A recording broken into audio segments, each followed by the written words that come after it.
Alright, so I just wanted to do a really quick video. I think it's gonna be quick, but I mean, ain't gonna have to be quick because I ain't got but 15 more minutes in this room. But I just wanted to do a really quick video. Oh, I have my brush on, got my arms out, not trying to be unholy, not trying to be unsaved, but it's the summertime and it's super hot in Texas. Anybody know anything about this Texas heat is not a game. It's like what is it? It's 91 degrees right now. 91 though. I used to live in Los Angeles, and one thing I miss is the weather in Los Angeles. It could get really hot at times, but that wasn't like the norm during the summer. At least the years I lived there, it was nicer. It had a breeze to it. It wasn't as humid as the South. The South be south and child in the summer, and the winters ain't too nice too. Last winter, oh my goodness. Anyway, it was forever, and it was so cold. Sometimes bitterly cold. Oh my goodness, never would have made it. But anyway, just wanted to do this video and just talk about like relationships and these absolutes that people come on the internet and spew out of their mouth as if everybody. Okay, thank you. As if everybody's relationship has to look like theirs. I was following this guy, and I might have said it in a previous video, but I don't remember which one.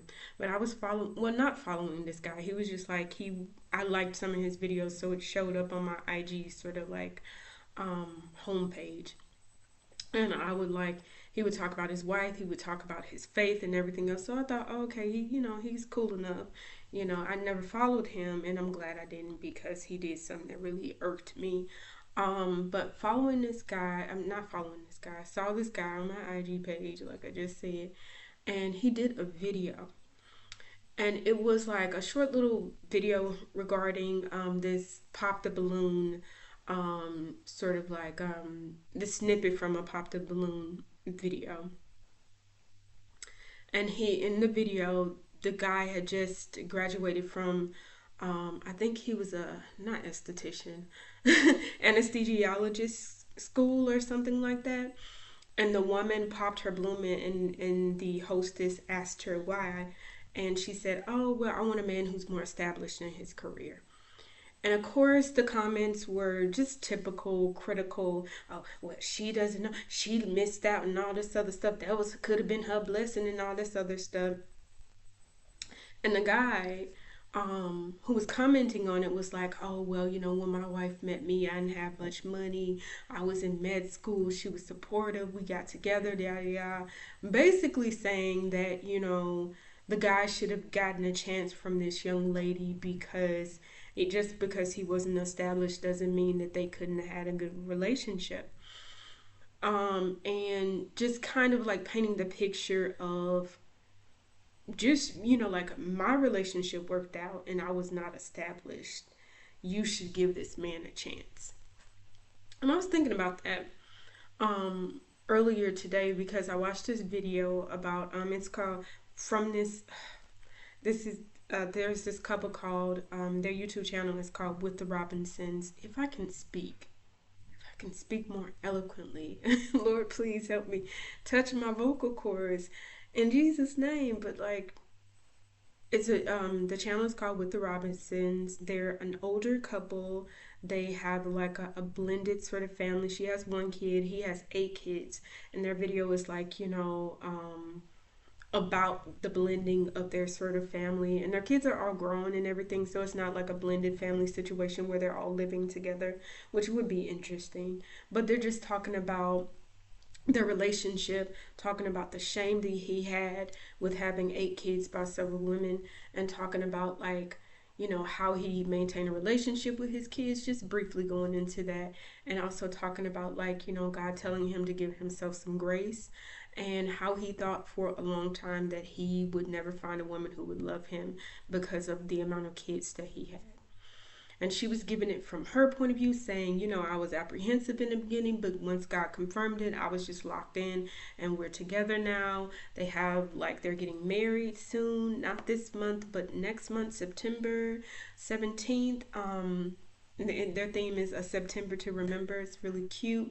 and everything else. But one thing the lady said in the video, this guy that I talked about previously, let's just say his name is Robert, that Robert failed to do was she told women, and her name is Letitia, she told women, hey, look, this is what God has for me.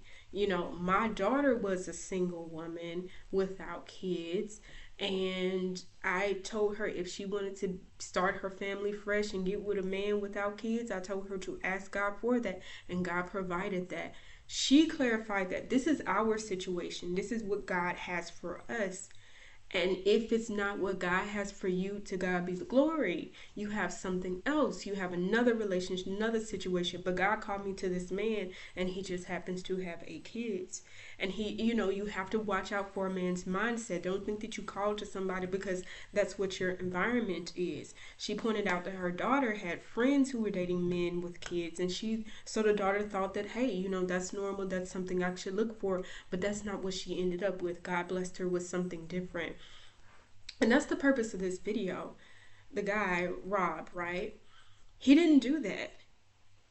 He did what a lot of men do, a lot that I notice. And I'm not saying that women don't do it too, but a lot of men do, is kind of shaming women. And I don't think he was trying to do that necessarily. But he might have. I don't know his intentions. Man looks on the outward appearance, but the Lord looks at the heart. So he was shaming women, particularly that young lady, for not choosing a man who wasn't established. You don't know what God has for her, and you don't know what God has for him, right?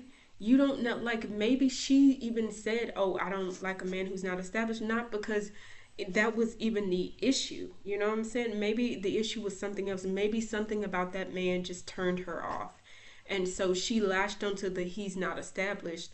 Or maybe she is correct and she was with a man who wasn't established and she helped that man with his career and maybe he left her. You never know what people have gone through. You never know why they have the standards that they have. And to shame somebody because your story is supposed to be their story is ridiculous to me. And so after that, I kind of I changed my algorithm a little bit. I kind of blocked him from my page because I was really turned off from that. I like the family man angle. I like that he's a man who's in the medical field and doing the doggone thing. He's a black man, representation in that field is important, especially if he can just, be there for black patients and, help them and, get the best care needed. And all patients, really, but of course black patients too, because medical racism and everything, then that's great. But I don't like the shaming. I think that we really need to walk away from the narrative that my situation worked out a certain way, so yours is too. We need to get away from the narrative that, especially in dating, because we have such varied stories and such varied history. God doesn't want every woman who's established to get with a man who's not established, and vice versa. Sometimes you're going to be established and that person is going to be established. Sometimes you're both not going to be established and you're going to get together and then you're going to help each other to get established. Sometimes there's so many variations. There's so much that God can do with a person. Sometimes a believer gets with an unbeliever, and that's God's will. And then the unbeliever becomes a believer. And then the unbeliever strengthens your faith when you're weak and you want to let go of the faith. That's somebody's story sometimes, right? Two believers get together, and somebody falls away. And then, all these things, all these variations can happen. But it's up to God how he wants to put us together. We're not supposed to sit up here and say, well, I don't understand why you don't want to get with a man with kids, because my stepmama, and my daddy had 5 kids, and my stepmama came into the picture and she made it all better. Okay, if that's your stepmother's story, then that's your stepmother's story.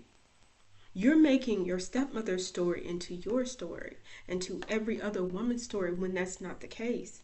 There are some women who will not date a man with kids and will not get with a man with kids, and they end up marrying a man who doesn't have kids. Some women don't want kids at all. Some men don't want kids at all. And it like goes on from there. Sometimes you get with somebody and there's no initial attraction, but over time, right, there is an attraction. There was another video where a lady said my husband was not my type initially. Now she specified that it's not because he was unattractive. He just wasn't the type that she was used to. Oh, excuse me. And that her type was based upon her trauma and the things that she'd gone through in the past. And the men are all in the comments, and women too, calling her, I made this love never find me, and you're ungrateful. And what if a man said this? Child, all you have to do is watch Dear Future Wifey. You'll see so many men sitting up here laughing in their wives' faces, talking about she wasn't my type at all. I didn't want her. I didn't care about her. There are people who are like doing spoofs of this stuff. That's how that's how terrible it is. So like this whole, it's just like, it's crazy to me. Because the husband ends up doing a video talking about his wife was initially not his type, and the comments are totally different. But a woman saying that somebody isn't, sometimes it's that way. Sometimes you got trauma that's distracting you. Sometimes it's a certain skin tone you're looking for. And let's not lie. In the black community specifically, a lot of like black women like darker skinned men. And so that was the standard. That's what you grew up around. Your aunties all dated dark skinned men, and then you meet like a lighter skinned man or meet a non black man, right? And you're like, I don't know about that.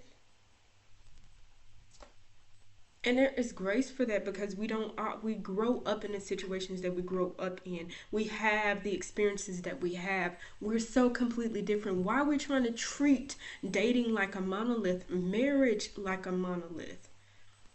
I remember I was watching with the Perrys, with Jackie Hill and Preston Perry, and they were talking about Jackie Hill Perry and Preston Perry, and they were just talking about submission. And something that kind of like set me free, because honestly, the conversation in the black community regarding submission has really turned me off from submission, because from a woman's point of view, it just seemed like it was more so about power and control. The man is the head of the household, and y'all gotta listen, and the man tells you how to do this and how to do that. It just was, as a woman who is feminist, I'm just gonna keep it being. I know Christian and feminism, like, I don't see how they're opposites to each other. I really don't understand why people would be against feminism in the Christian community, unless there is misogynoir in the midst of that, and a need to control women. Like, I don't get it. Like, why wouldn't God? There are some feminist ideals that I don't believe in, that are unbiblical, they are ungodly. But honestly, if in Christ there is no male, no female, no nothing like that, then I don't see how the Bible is against feminism, especially if it gave women the rights to actually live and breathe. Like in this society, right? There was a time when women, I'm going off on a tangent, but there was a time when women didn't have a lot of rights that we enjoy today. And so I really don't get that. But back to what I was saying, the Perry's video. They did a video and they said the submission looks different for every relationship. Dang it. I don't know why it's frozen, but I'm going to keep on going.